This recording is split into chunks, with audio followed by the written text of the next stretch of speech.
I felt like empathy was a key component to be successful, not just as an employee, but also for the supervisor. In this episode, we meet Dr. Maria Molina, a dedicated professional and lifelong learner whose career in higher education is a testament to perseverance. I had an amazing mentor as a supervisor. She saw I wanted to excel, grow, that I really wanted to pursue my education. And so the empathy that she felt for all of us kept us alive. My intention of pursuing that additional degree was because as a Latina woman, we struggle with having a good position or status. I succeeded when I used to work side by side. When you work with your employees, you not only know exactly what's going on without having to micromanage, but at the same time, they feel your support.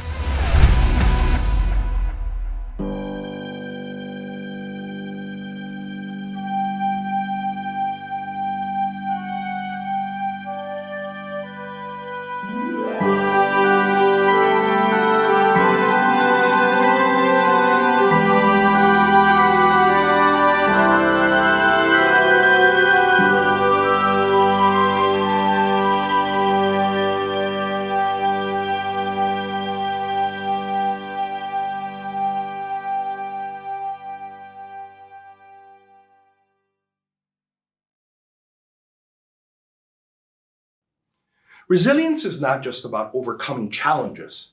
It's about finding the strength to keep moving forward, even when life throws its hardest trials our way. I'm Alex Ponce. In this episode, we meet Dr. Maria Molina, a dedicated professional and lifelong learner whose remarkable career in higher education is a testament to perseverance. Through setbacks and triumphs, her journey reflects the quiet power of determination and the human spirit's ability to heal and grow. Thank you for coming and joining us, Dr. Maria Molina. How are you? Good, doing well, thank you. How about yourself? So far, so good. I've had an interesting day. So now that we have you here in studio, I want to know about most recent employment. It's called New Res LLC. I know that you're a senior financial systems administrator. What is that? What do you do in that position?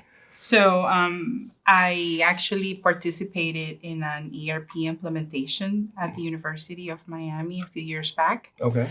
And so that entailed learning or knowing the legacy systems, these are financial systems, and then translating it into the new system. Okay. And so I became very much involved in that implementation. And that's how I ended up doing what I'm doing now, which is supporting the financial piece of that ERP system at New Res. Now, are you personally implementing it, or are you part of a team? So I'm the administrator, one of the administrators, and so we've already implemented. We're live in the system. Okay. And so I just support it. So At this point, you're just supporting. Exactly. But you were part of what helped implement it as well? So no. Okay. When I first joined New Res, they had already gone live. Okay. For about a week or so. So it was at the very beginning, but no, I wasn't part of the implementation like I was with the University of Miami. I understand. Okay. Yeah. Good to know. Good to know, because I could see you there like doing fidgeting by yourself. I'm like, no, we had a team, but they already did it. No. So tell me about that role. Tell me how you felt about it, because, some people are born to do things like a firefighter. Mm-hmm. They love fire. They love fighting the fire. They love wearing the uniform. Like everything about it is a love affair. And other people are just very good at what they do. And they fall in love with the fact that they're good at it, even though they don't necessarily dream of it. Accounting, or financial services or IT. So where do you fall on the spectrum when it comes to that? So this is very interesting. And this is just between us, and the world, but just us. So when I first started going to school, and I meant, with my undergrad, right? My dream was to be a TV producer. Oh. I wanted to go into communications. I wanted to do some sort of production thing, right? Sure. And so I did a couple of years at Miami-Dade College, and I ended up getting an internship at Univision. Okay. In the newsroom. So, and that was only for the weekends. So high action. Oh, it was amazing. It was an awesome experience. How old were you at this time? Jeez, I was... I don't want to date you or anything. No. But it's kind of important to know, were you 50 going, or were you like 19 and everything was new? Yeah, I think it was about 18 and 19 years old. Yeah. So here you are in the deep end of the pool at 18. Yep. And that was just doing the internship, going to school and, and everything else. But then I had to work full time. Okay. To be able to support or help my parents. Okay. Right. So we had just gone here. Are you an only child or? No, I have a sister. Okay. A younger sister. Oh, so the pressure's even more so. Of course, yeah. And she's actually 12 years younger than me. So she was a baby. Significant difference, yeah. Yeah. Yeah, so you're like a second mother to her. Exactly. That's what I was. Because back in our country, when I used to take care of her, I was basically the nana, taking care of her because my mom was working. So a lot of people can relate to that story. You have no idea. I'm sure. So you're there, you're excited. Yeah, you have the pressures at home, but at the same time, you're doing something exciting about it. And that's your internship.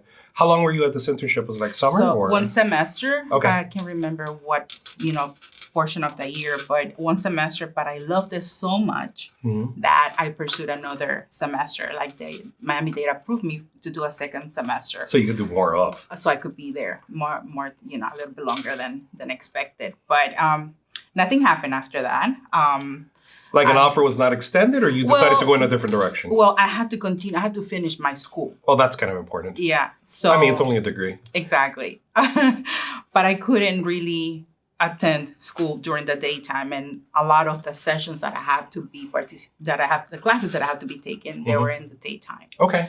We didn't have that flexibility that we have right now, going at nighttime or anything like that. So I had to put it to the side for about 2 semesters, and that affected me a lot. How so? A lot. That was my dream, and I couldn't do it. Everyone goes through an issue. Everyone goes through something that stops them, usually at the beginning of the journey. That's the most frustrating part. Yeah. And so as you progress through it and you're overcoming it, it makes you a better person. It makes you a stronger person. Yeah, absolutely. So for 2 semesters, I was very, I would say depressed, right? Because I didn't know what to do with my future. I came from a household where we all had to work hard. My mom she had 3 jobs back in our country to support me and my sister. And we knew we had to do something with our lives, and I couldn't do it. I couldn't do it at that moment. So nothing. I had a very good conversation with an advisor, and she suggested, why not try something else? Okay. Try finance. Do you like numbers? That was her question. Do you like numbers? Right. And I said, I'm not perfect at it, but I think I'll be good at it, And she said, okay, let's do that. Let's do that for a minute. You had a tremendous setback. Yes. Right from the beginning. From the beginning. I can't even imagine how you're feeling. I see the tears. I feel the tears. But the only person who knows what that feels like is you. Yep. So now your dream scenario seems out of reach. Right. You still have to support your family. And you decide to pivot towards finance. Towards finance, yeah. Mostly, it was just to give it a try. It was more like, what if you like it and maybe you go into finance or accounting? And it so just happened that my current job at that point in time was in a main office of a department at the University of Miami. And we were doing purchasing and, accounts payable. Like, it was different things, but not necessarily accounting. Okay. So... but they're important financial support things, pieces that you're doing. Yeah. And so where was this? I was an employee at the University of Miami, but I was attending Miami-Dade. Right. Okay. So you were working at the University of, exactly. And I had an amazing mentor also as a supervisor. Mm-hmm. And so she helped me. She said, if you want to get into something different, we can make it happen. She saw potential and she said, let's do it. So how do you value mentorship as a result of that first experience? Oh, my God. That to me was not only because she gave me the opportunity to remain as an employee, Mhm. but also being able to push me, and say, you have to do this. You really can't just, keep purchase orders Right, all don't- day long. yeah. You have to do much more than that. You have to thrive. You're not Yeah. just a machine. You're Yes. a human being. Yeah, and she saw that. And I Okay. was only 18, and she probably thought she's too young, or she could have said that, right? She's too young, she doesn't know what she wants at this point, but she didn't see that. She saw that I really wanted to excel, that I wanted to grow, that I wanted to gain experience, that I really wanted to pursue my education, Okay. right? And so she supported me a lot. And I meant in every single way. Money, time, Wow. anything I needed. She supported you financially Yes, as well? at times. At times. That's a true mentor. Yep, absolutely. That's rare. Yeah. No, she was amazing. I assume you still talk to her. I do. You're on good terms with her. Yes, absolutely. Yeah. Oh, it's a relationship you've been developing Yeah. for what, 20-something years? Well, I would say more than that, because I was at UM for 27 years and I left in 2019. So do your math. Oh, wow. Yeah. So that helped me a lot. And then things were happening at the university. You had to transition from one department to another department. You had to get a better position, and maybe within that area that wasn't possible. So you had to switch to another area. Mm-hmm. And so that was possible. And that's how I ended up growing within the university. Were you growing in titles alone and Yep. responsibilities? On all of At it. any point, did you get any direct reports? Yes. Oh, you did? Okay, Yes. so you picked up some reports along the way. Yes. UM was such an important part of your life. Oh, that's my home. It's your home. Yeah. You could be at other universities Yeah. and it's also your home, but this is your first home. This is the Yes. one that welcomed you from the beginning and Yes. grew you. Only in Miami. Yeah. Doesn't matter what it Yeah. is as long as it's in Miami. I will say that my first official job wasn't at the university, was at Wendy's. Oh. So Okay. you already had a work Yeah. ethic Oh, yeah. from Yeah. the beginning, so Yes, you were yes, fine. You were fine. Yes. So while you were at UM, you started as an individual contributor. You were someone that had a position and you had to do a function and you did that function. An associate, a clerk, A clerk, staff. a functionary. What lessons did you learn about leadership from the way you were treated, from the way that you saw other people being treated? What were those lessons as an employee in an individual contributor position? Because they can't all be perfect. No, yeah. So I'll give you a quick example. This leader that I had, she was, on top of the fact that she was my mentor, right? She was very strong in the sense that she will back you up. Okay, So that's she important. 100%. And She was an advocate for you. for all of us, for the entire team. Okay. So it was maybe 6 of us at that point in time. And she would support us in front of anyone. She was Really? just like our shield. But when the other person will leave the room, get ready. Because she will tell you, you cannot be doing this, or you cannot be doing that, or you should be doing this, or this will not happen again. But she will never, ever, ever do it in front of anybody. So discretion was an important lesson that you learned from watching her. Not only that, but that support that she gave you at all times was very important. And so the empathy that she felt for all of us was just what kept us alive. Really? Yes. Was it that the stress of the students? I mean, you weren't It really wasn't the dealing with students. students. So that Yeah. department that I was in, it was actually in research. Okay. So it was with a lot of doctors, a lot of researchers. Okay. And so the relationship is a little bit different than what you would have expected with students Right. or with, just other staff members. Mm-hmm. When you deal with people like that, it's different, right? Well, like they're dismissive. They treat you like a Well, machine, or- they're more demanding. Okay. The expectations are different. You really can't mess up on buying this bottle of water tomorrow because that was needed for the research today, and things like that. I understand. So we were like we were the main support for the entire department, and it was a big department. There was a lot of research going on in that department, So that was one thing that I actually value as a leader. The fact that she was empathetic, but she was strong, and she will help you get to wherever you needed to get. If you didn't have the proper training, she will get you to that. The fact that she wanted you to also grow. And she was fine with you leaving if you have to go somewhere else. Okay, so she wasn't a micromanager. No, not at all. She wasn't a taskmaster. She wasn't on top of you. She wasn't like looking at the clock every minute. No. You were treated with respect. Absolutely.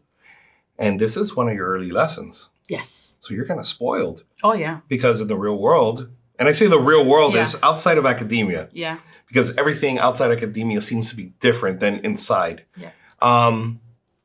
So in effect, it almost sounds like she was like my mom. Kind of. My mom. Yeah, she was walking the walk and talking the talk, because a lot of people, they talk about empathy, they talk about support, and we have you, you're one of us, we're family. And then when the time comes, they're kind of not there. Or the opposite, they actually are the first ones to kind of take the other position, and you're kind of left alone. So you had a lot of support there. Now, you were with UM for how long? 26 years and some, almost 27. Was she there with you the entire time? No. How long did she last? Not much long after I left. After I left her department. So it was... First few years? I would say maybe about 6 to 7 years, because... Still a long time, but not the whole time. Yeah. It wasn't... I mean, the department had to be basically merged with another department. One of those, a lot of organizations went through those changes, right? So all these things you're telling me about UM are actually very important for what we're doing here, because a lot of people that watch this are trying to figure out how it applies to their lives. So of course, if you have someone that's in a department that's being absorbed or is being merged with another one, that's relevant. Yeah. Dealing with silos, dealing with other teams, other departments that don't want to deal with you, that's important. Yep. So working in this capacity, I mean, obviously it seems like your life was made somewhat easier because of her advocacy and her support. Yeah. But then she left. Or rather, you were separated. So I'm assuming you hadn't picked up teams yet by the time she left. You were still by yourself. Yes. So now she leaves. And I go into her supervisory of you, and now you're under supervision of someone else. No. At that point, I had already, because we knew that this merge was happening. Yeah. All of us, she pushed it, she negotiated somehow. Of course she did. That we would try to get another job within the university, because at that point in time, I was already attending UM as a student, so I needed my benefits. Okay, you're skipping ahead here, so we'll go to that. But okay, so you finish your associates or your bachelor's? My associate at Miami-Dade. Your associates at Miami-Dade. At that time, it was still associates, right? And now you're at UM. I'm at UM. You transferred your credits, and now you're working on towards your bachelor's. Now, as a student, but still an individual contributor, you're in this department. Now you're moving on to another department as a result of everything that's going on. Yep. She helped make it happen, but she's no longer going to be supervising you. Yep. She's no longer going to be at the university. At the university. Yeah, she's gone, yeah. Now you're working under someone else. How was that? That wasn't a horrible experience. It was not horrible? No. It wasn't, because like you said, I was spoiled, so I was already relating it to how I was treated before, and now I'm in the real world, right? Because this person is very corporate. Yeah. Mom is gone. So this is a little bit different. It wasn't really bad, but I still got to learn a lot. Okay. I got to learn a lot. I got to learn. Describe this new supervisor, this new leader, in your life. Very into, let's produce, let's do things. It's not so much, how you doing? Are you feeling good today? How was your exam yesterday? It wasn't that type of relationship. Right. Or that kind of, that type of exchange was never less common. Less of a people person, more of a results person. Yeah. Like, where are we with this? Exactly. And that's more common. Exactly. And I quickly understood that it wasn't something personal, because it was just across the board. It's business. It's just business. Exactly. Just business. And that was fine. Okay. But that helped me realize that a few years later, I had to go somewhere else. Right. And continue to grow, and continue to pursue this, education, and life happening at the same time, right? Life is happening all around, and I mean meeting my husband, having families, and so you're okay. So we're still at year 6. Yep. Of 26. So we still got 20 years to go. So all right. So you're at this point. You're working on your master's. At that point, I'm still. I'm sorry, on your bachelor's. Yeah. And what's the focus of your bachelor's, by the way? So at that point in time, I had switched to finance. Oh, so you really went all in on finance. Yeah. Okay, and you're good at it? I think so. If are you a numbers person? Like I had to be. There's something happening. You're already calculating the discount on that. Okay. All right. I get that. I'm not a numbers person. I'm good at it, but that's not my first calling. My first calling is actually science. So, that's life. Okay. So, all right. So you're now in this position where you're working for someone else. It really is straight business. You're on your own. You don't have any advocates for you. I'm sure you still get into the same challenges, but you're now in that street fight by yourself. What did you learn from those street fights, from those battles with other individuals and conflicts? That learning not just what you were told to do was the only thing I needed to do. I needed to learn more about what everybody else is doing because my time there was limited. I knew that I didn't have to be there for the next 10 years. I wanted to be there only for maybe a couple of years because I needed to get something better. I needed to make more money. I needed to get a better status. I needed to grow, right? So that kept me going because I kept asking, can I help so-and-so? Can I learn what this other person is doing? So a lot of initiative, right? Like I had to be proactive in that sense. It wasn't like it was given to me, like in my prior position, right? Like where I had that type of support. Here you have to fight for it. Exactly. And you have to ask for it. I think that's a very important lesson that people don't understand. Nothing's going to be handed to you. Unless you work at a family business and you're the family. Yeah. You have to ask for everything, and sometimes you have to fight for it, and you have to prove you're the best person for the position, and you might not be the best person for the position, and someone's being brought in from the outside, and now the fight gets real because you really, really want it. Yeah. So you had these experiences, but you seem to have found your way. You seem to have been successful because, I see at some point, Assistant Director of General Accounting and Document Management. Yeah. You obviously rose through the ranks. Right. And so you're directing people. In the meantime, you're working on your bachelor's, and at some point you complete it. Your personal life, what's going on there at that time? Are you still single? Or you met somebody? Just so that we know how the changes occur over time. Right. So at that point, I had already started my family, right? I had my, my husband, my kids. So that was part of the bigger challenge, right? Because now you have your family, and can you commit to taking full-time courses, keeping a full-time schedule, with school while you're still raising your family? Because I couldn't just cut down my hours. I couldn't make less money. I had to support my family, right? I had to be mindful of all that. And that actually resulted on me extending my degree. Okay. Because I had to now start going to school part-time.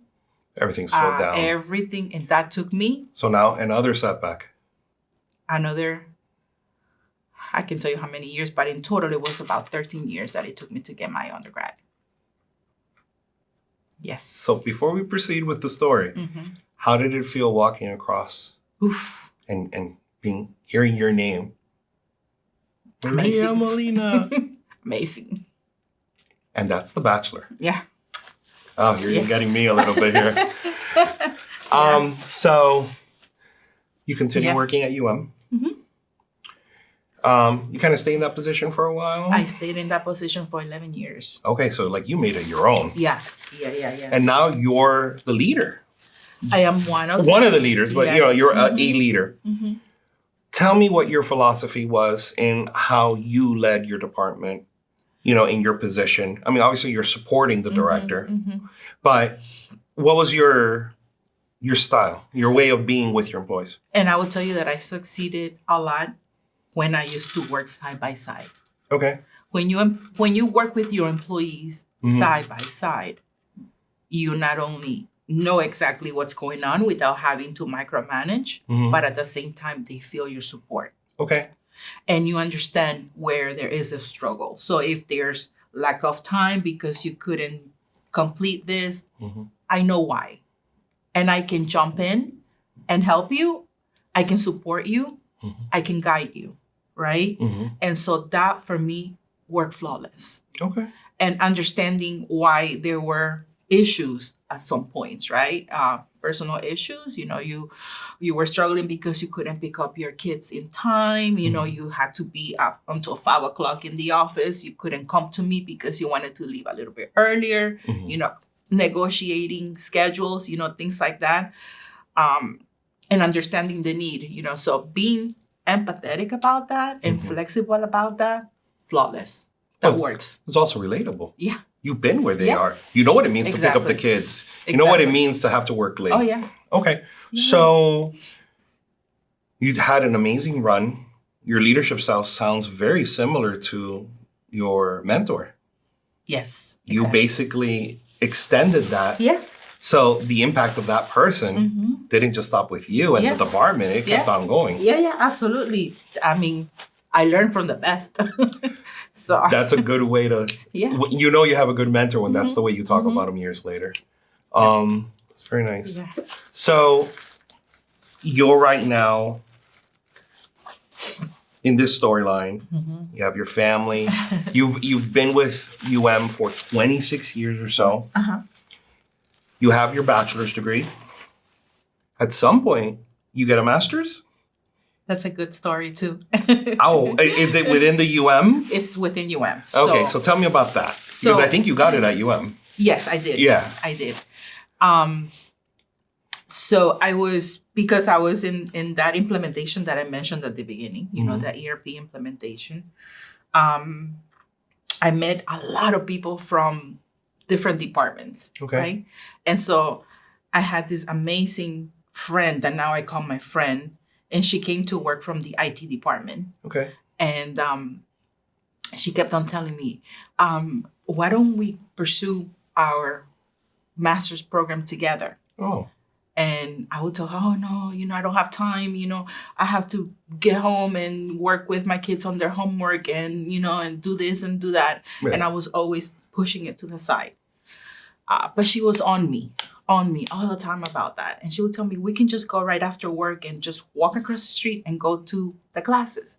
And it's in the evenings. We have that flexibility now. We can do this in the evening. And you're also a UM employee. Exactly. So you're definitely in the sweet spot of tuition pricing. Yes. Okay. Exactly. All right. So long story short, she's just convincing me and we start to pursue it together. Okay. And we did it. And it was actually in management and leadership. I was going to say it's a Master of Science in Management and Leadership. So to us, that was actually, for me personally, right? It meant a lot because I wanted to become a better manager. I wanted to become a better leader. I wanted to learn. And why was that important to you? Because I think it makes me, it makes me feel as a good person. As a person, I feel good about it, but it also makes me, I think it will make me a better leader, right? That's what I always thought, if I learn techniques, if I learn from experiences that, we learn in classes or anything else that we had amazing also faculty. And I always thought, okay, if I can hear it from this so well-known faculties, maybe I'll pick up on something that will make me a better leader because I wanted to be good at it, but be really good at it, right? And so that's why it was important to me. Okay. My friend didn't really want to do it in management and leadership. She just wanted to do an MBA. And I was like, Well, that was a question that I had when I was doing my research for this interview. They have an excellent MBA program. Oh, amazing. Just like FIU. It's an excellent program. And some people don't fully understand the management masters, that it's hyper-specialized. Yeah. It makes you a unique expert in that very specific thing. But you end up getting an MBA education in the process because it's part of the requirements for due to the accreditation. Well, What's your experience as far as the choice you made to do a master's in management versus an MBA? Again, you're an employee at UM at the time. The pricing wasn't an issue, which is unusual for most people. Well, the MBA wasn't covered. It was not covered. No, it wasn't. No. Interesting. Yeah, but the management and so you really did have a choice to make. I did have a choice to make. I mean, I could have gone, like everybody else, right? Like maybe school loans, or student loans or anything like that. But but that's significant. Yeah, but because my passion has always been, management. Oh, so it worked out anyways for you. Yeah, no, for me it was, I had that choice, For you, right. Yeah, and my friend kept on telling me, let's just do the MBA. When you look at the people in the room, they were all from the MBA program, and only a few of us were, from the management and leadership program. But they share a lot of the same courses. Exactly. So it's practically the same thing. Same experience. We used to do same events, we used to participate in the same competitions, the same things, So, in my opinion, a master's in management, which is funny enough, that's what I'm doing right now. I think it's a more efficient version of the MBA. Yeah. I think I don't need to do 2 courses of negotiation, 1 will do. I don't need 2 courses of organizational behavior. 1 will do. Now, don't get me wrong. At Harvard, everything is the case study method. So you're flooded with all this information from all the different departments and a lot of industrial organizational psychology courses as well, which helps you become a better leader. Yeah. Their focus is on leadership. Yep. They want to set you up so that you can go easily into the C-suite. So here you are getting or working on your master's in management. You're going to graduate before your friend, because the MBA is going to take her. Well, no, she remained with me. She followed she didn't want to do it, but she ended up doing it. Oh, so you convinced her. Oh, yeah. You see influence. Yeah. Influence. You're already motivating people. So you're both now doing it. So you're not alone. You have a friend that's you're holding each other's hands through this process, and you get the degree. And I meet a lot of people also in that program. A lot of friends. How did it change your life? Amazing. Oh, how did it change your perspective? Oof. It was just an amazing experience. I still keep in contact with most of them, as friends. They came to my celebration when I graduated with my doctorate. They actually participated. That's how close we are.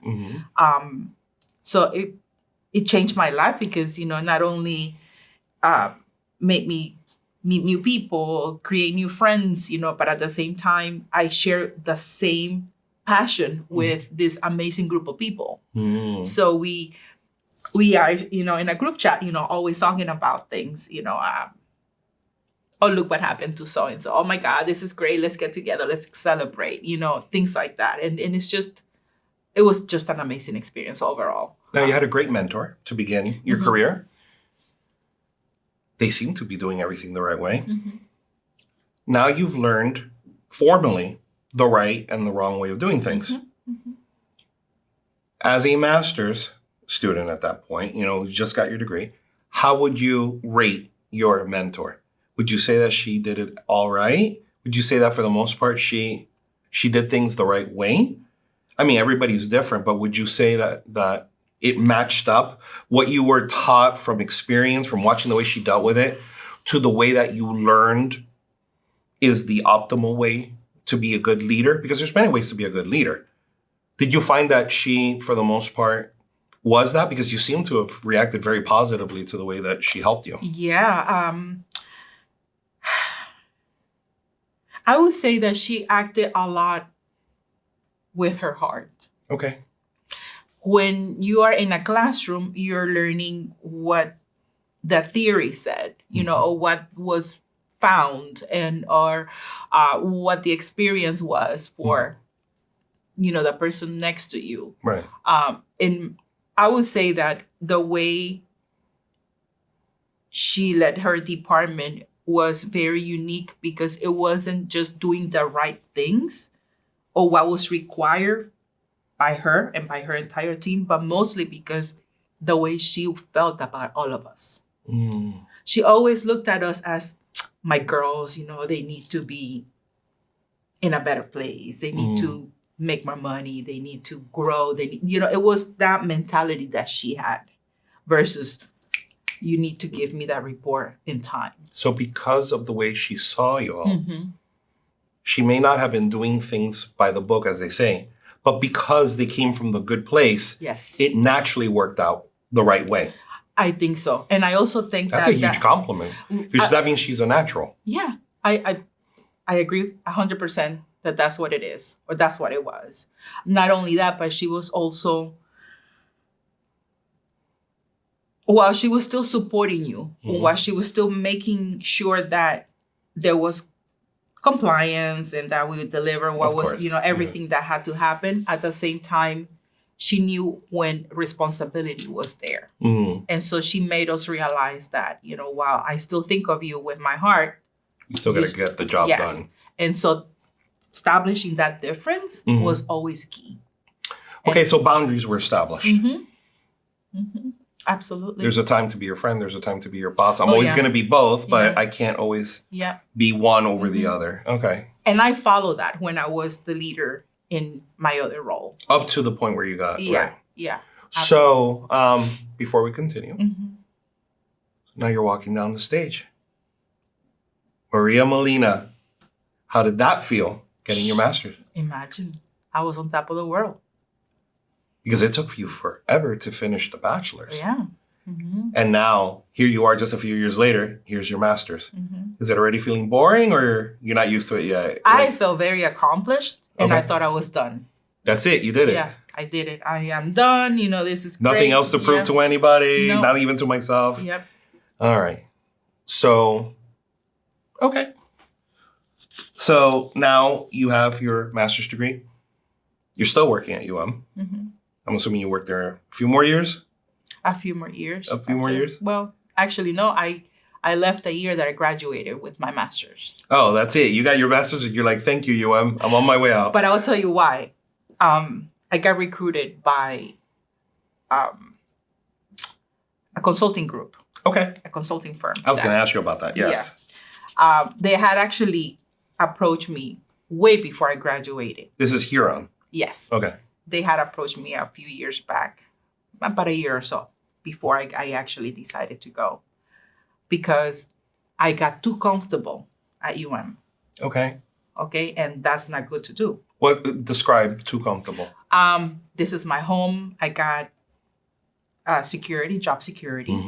I'm basically been here. I've been here 20 something years, so I got seniority. I'm talking about, benefits, my kids can now go to school, I can, have a retirement plan, everything is all set for me, right? Too comfortable. Why would I go somewhere else?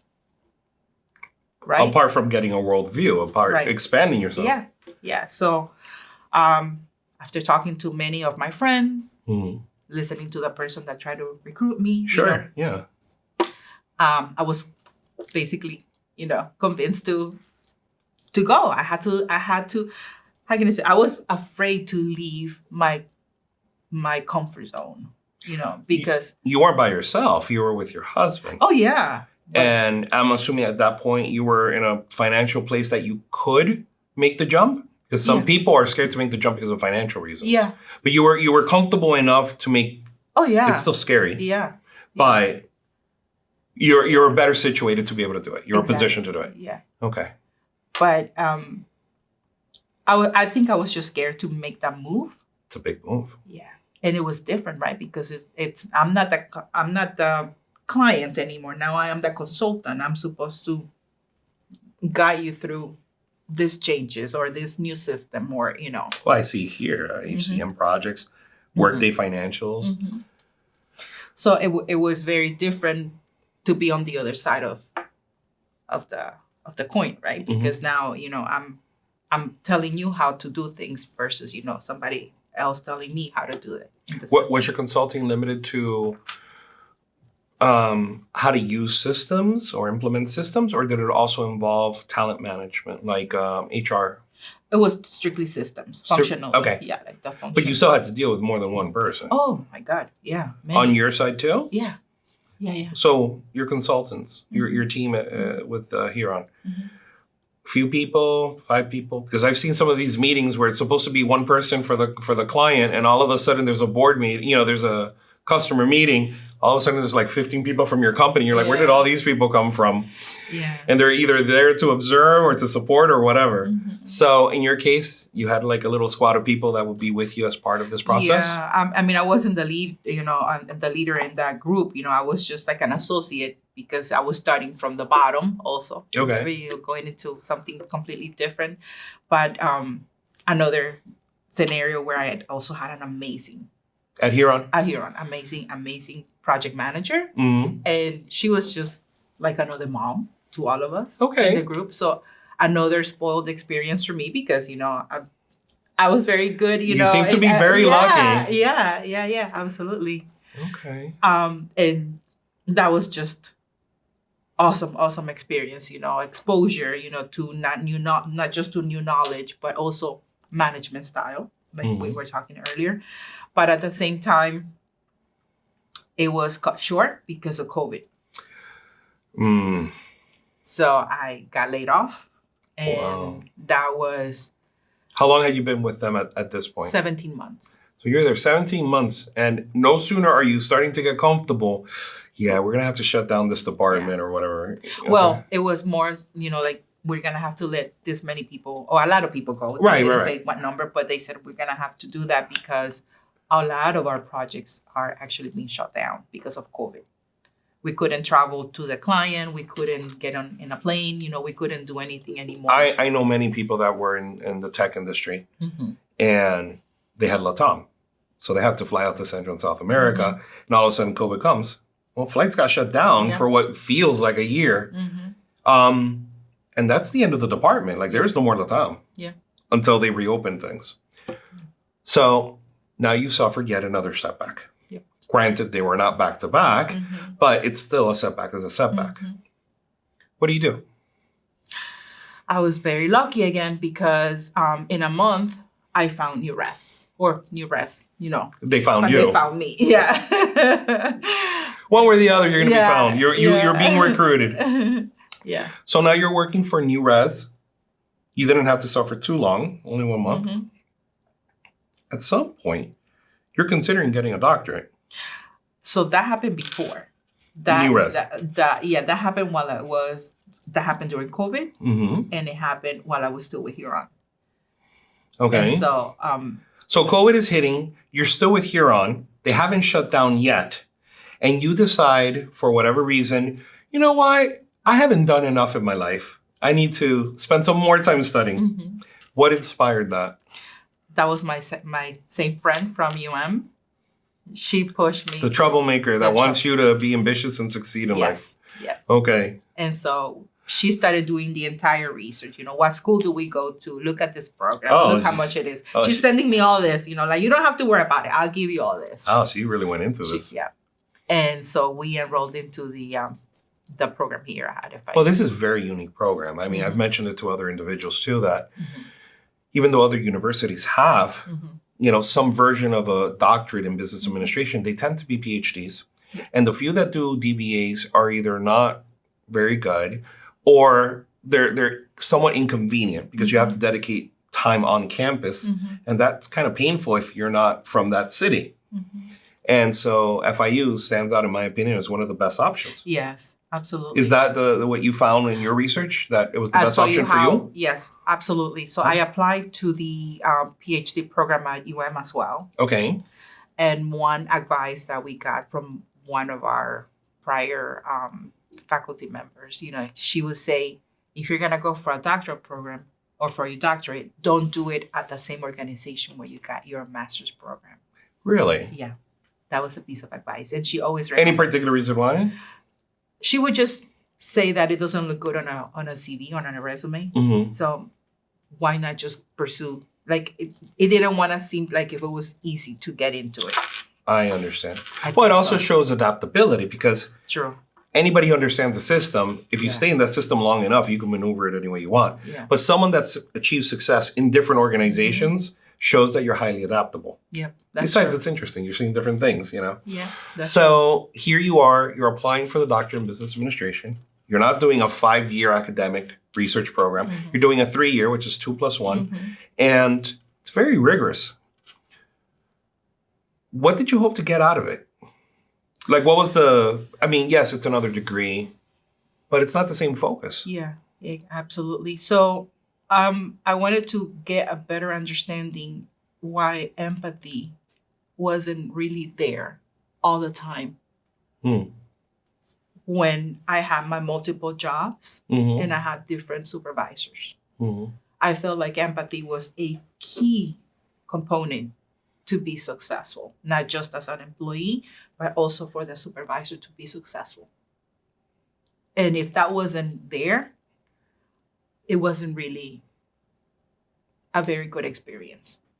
Well, your dissertation is right on this issue. Exactly. What were your findings? That, yes, it's true that not a lot of people have that, but we can teach it. You could teach empathy. I think so. That's what I found out. And have you seen scenarios in your research where individuals that did not perhaps employ empathy as part of their leadership skills, once taught empathy, they became somehow better or more productive? So when I was a leader at UM, and I had an employee that wasn't really getting along with the rest of the group, and I started to be more empathetic towards that person, and I started to understand what was going on with her, she completely turned around and became somebody different and started to relate to the rest of the members in our group. And I feel that by me behaving that way, I was teaching her how to be empathetic also. I was giving her empathy. And as a result, she became more engaged. Okay. And things completely changed. Really? And until this day, she calls me at times to see just how I'm doing. And to me, that was one experience that marked my desire to pursue more about empathy. Like, I want to know why this is absent and how much is hurting the organization or the group or the department or, just simply your employees. Well, you're an expert in it now. That's the benefit of your research, that now you can say on a world-class level, you are an expert on the effects of empathy in employees. So you're working at NewRes. Your name is called, it's no longer Maria Molina. Now it's Dr. Maria Molina. Yeah. Who was there? Who was there to wish you well? Were your children there? Was your husband there? Were you by yourself? No, everyone. Everybody? Everybody. So there was an entire, like a football field filled with people? So I had to ask people for tickets because I ran out of tickets. You're one of those people. Yes. All right. Yeah, I had people coming from out of town, and, my parents were so proud that they threw parties and, multiple parties, I should say, for that.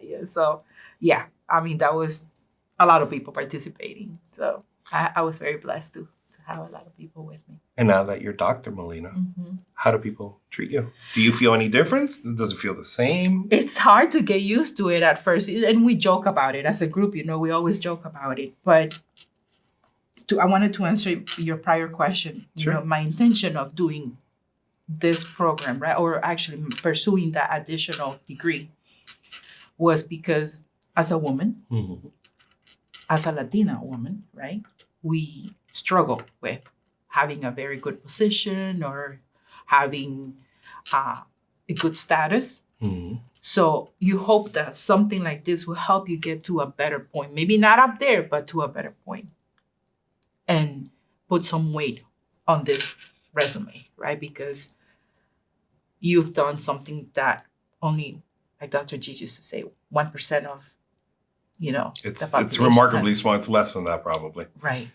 And so being part of that 1%, I hope that will make me different in the sense that they'll see that I can deliver what they're expecting, not just because I have the education, but because they know that I made that effort to get that education, and not just because I am a Latina and I am a woman.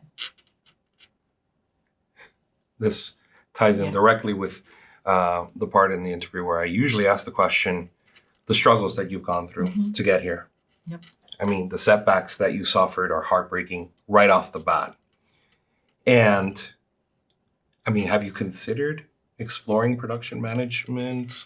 Maybe exploring that world again? It's not like it disappeared. I mean, it's still there. Yeah. I don't know. I mean, I don't know if to say it's too late, but I'm at the point where I'm happy with my professional life just because I enjoy what I'm doing. Like you said at the beginning, do you enjoy what you're doing? And yes, I do. I think I pay my dues, with gaining this knowledge and to not,